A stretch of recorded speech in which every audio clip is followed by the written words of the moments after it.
अश्विनी बिद्रे हत्या बडतर्फ वरिष्ठ पोलीस निरीक्षक अभय कुरनुकरला जन्मठेप। अश्विनी बिद्रे हत्या प्रकरणी मोठी अपडेट समोर येत आहे।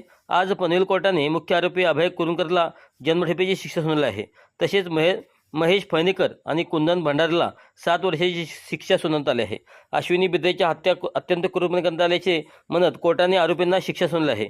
अश्विनी बिद्रे यांची 2016 साली त्यांचे सहकारी वरिष्ठ पोलीस निरीक्षक अभय कुरनुकर यांनी हत्या केली। गेले 9 वर्षे हा कट्टा सुरू होता। सहाय्यक पोलीस निरीक्षक अश्विनी बिद्रे हत्याकांडातील मुख्य आरोपी बडतर्फ वरिष्ठ पोलीस निरीक्षक अभय कुरनुकर याला त्यांचे सहकारी कुंदन भंडारी आणि महेश फायनेकर या तिघांना अतिरिक्त सत्र न्यायाधीश के.जी. पालदेवार यांनी 5 एप्रिलला दोषी ठरवले होते। बिद्रे हत्याकांड हे दुर्मिळातील दुर्मिळ प्रकरण असल्याचे मत त्यांनी नोंदवले होते। प्रकरणातील आरोपी राजू पाटील यांची मात्र न्यायालयाने सबळ पुरावे निर्दोष मुक्त केले आहे।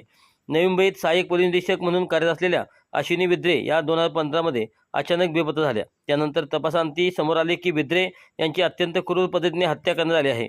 त्यांच्या मृतदेहाचे तुकडे करण्यात आले आहेत आणि आरोपी अभय कुरनुकर यांनी भाईंदरच्या खाडीत टाकून पुरावे नष्ट केले। आरोपी स्वतः एक पोलीस अधिकारी असल्यामुळे त्याने आपल्या कौशल्याचा वापर करून सगळे पुरावे नष्ट करण्याचा प्रयत्न केला।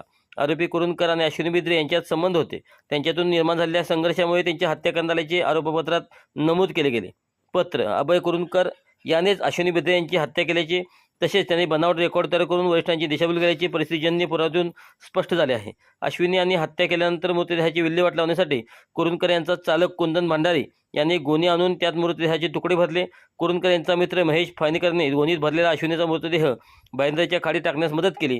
तसेच भाईंदरच्या ज्या घरात कुरनुकरने अश्विनीचे तुकडे केले तेथे भिंतीवर रक्ताचे डाग पुसण्यासाठी भंडारीने ती रंगवून घेतली।